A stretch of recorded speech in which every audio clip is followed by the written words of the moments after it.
Greetings, I am Avni Sablok, Research Fellow at the Indian Council of World Affairs, and it's my pleasure to welcome you to a sneak peek into ICWA's panel discussion on non-traditional challenges in the Indo-Pacific. We have with us Vice Admiral Shekhar, Chairman Trustee Board, India Foundation, former Flag Officer, Commander-in-Chief, Western Naval Command, and Chief of Integrated Defence Staff. Welcome to the Council, sir. In your opinion, what are the most critical challenges to maritime security in the Indo-Pacific region and from the non-traditional sources, and also what role do you see for the regional institutional architecture here? Well, thank you, Agni, for getting me on your short insight.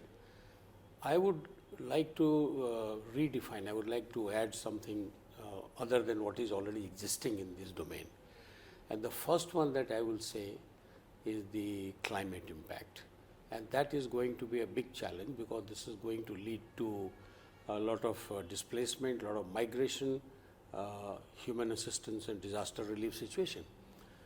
So that is one. The second one, which I would believe that people should start talking, is the destruction or cutting of the underwater communication cables. Now, these are all non-traditional source. So far, it has not been considered as a non-traditional threat, but I would strongly believe that this is time to include this. What architecture we should be taking care? I would think that the Quad is a very good forum for helping the countries who are likely to get impacted by the climate in the Indo-Pacific. After all, it is meant for Indo-Pacific, and that is one of the charters of Quad, which we are doing in a small manner, but that must occupy most of our time, so that we can either indoctrinate them as to how to avoid it. Right now, we are only talking about when we say non-traditional threats, we are talking about mitigating it after it has happened. I would prefer that we start looking at how to prevent it, and that is a real assistance to my mind. As far as the cutting of the cables is concerned, it is a very recent phenomena which you would have heard, you would have seen, and this is going to impact the entire world's internet system. That will impact the reservation, movement of ships, harbors, etc., etc. And I think once again I would think that Quad has a very good collection of people, and some of the topics can be given to the ships which are engaged in Malabar exercise. They are same countries, and I think it's time to link the Malabar with the Quad. Thank you, sir. Thank you for your insightful comments. Thank you. We have with us Commodore Abhay Singh, Research Fellow at MP-IDSA, New Delhi.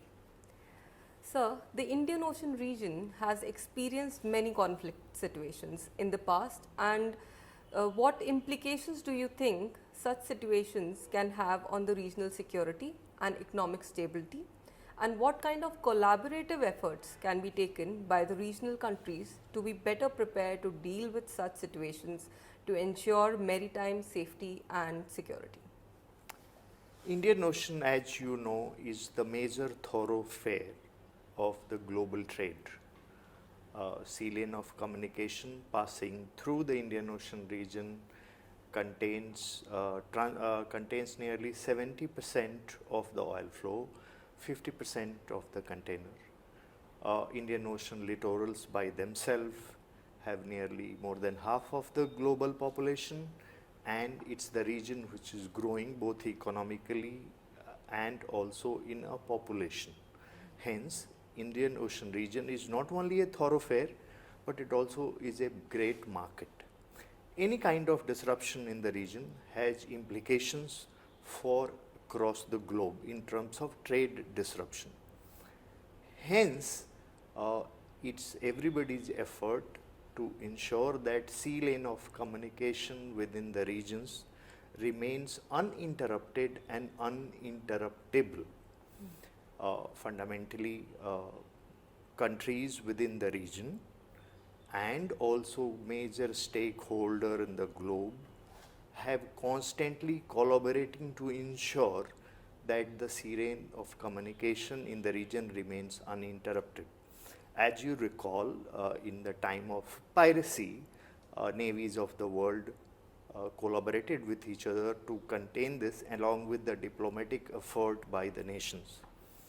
Similarly, in case of the disruption through the Red Sea recently, there has been similar diplomatic effort.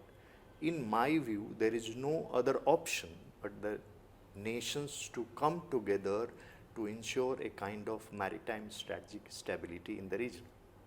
Thank you, sir. Thank you for your insightful comments.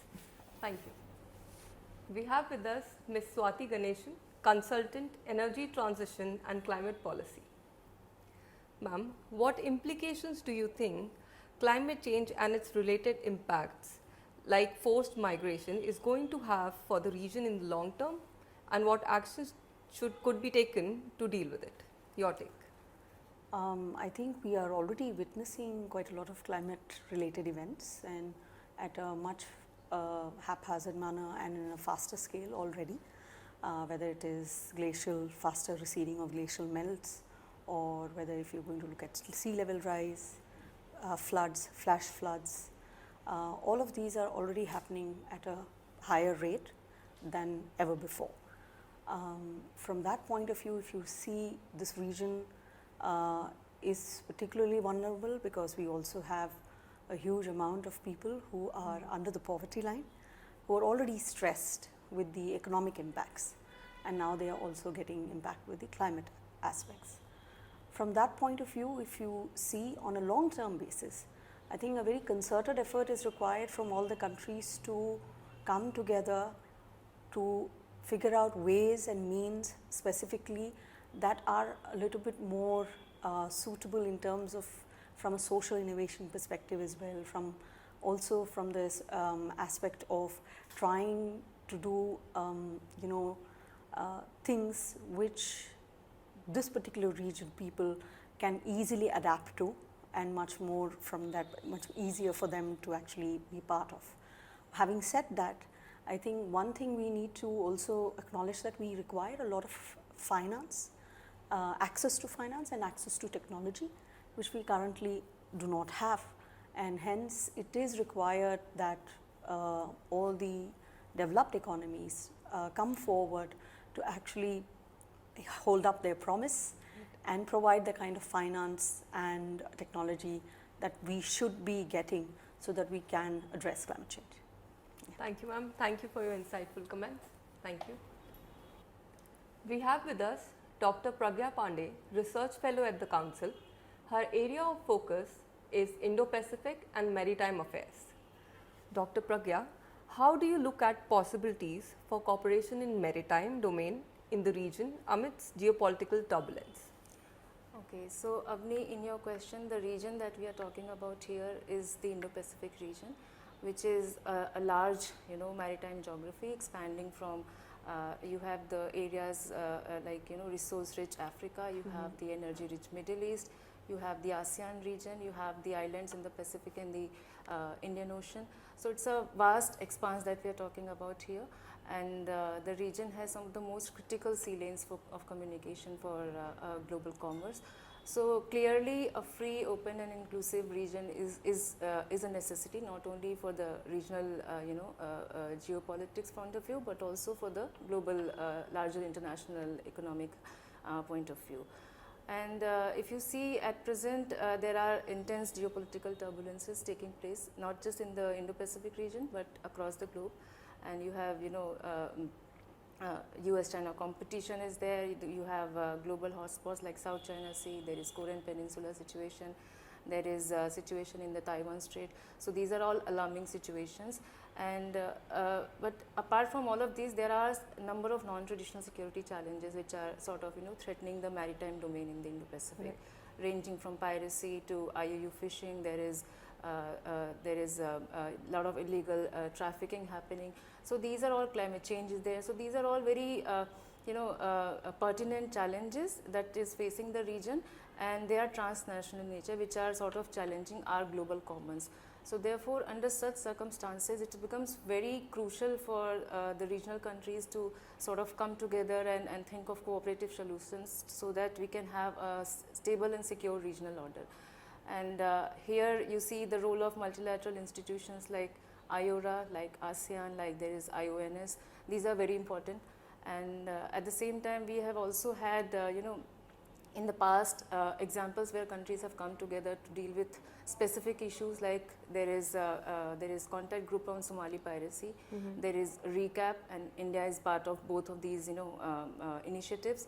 And then there are more recent ones like the Quads, IPMDA. So these are all important initiatives. These cooperative efforts are needed to have in order to promote a peaceful and prosperous Indian Ocean region and the wider Indo-Pacific region.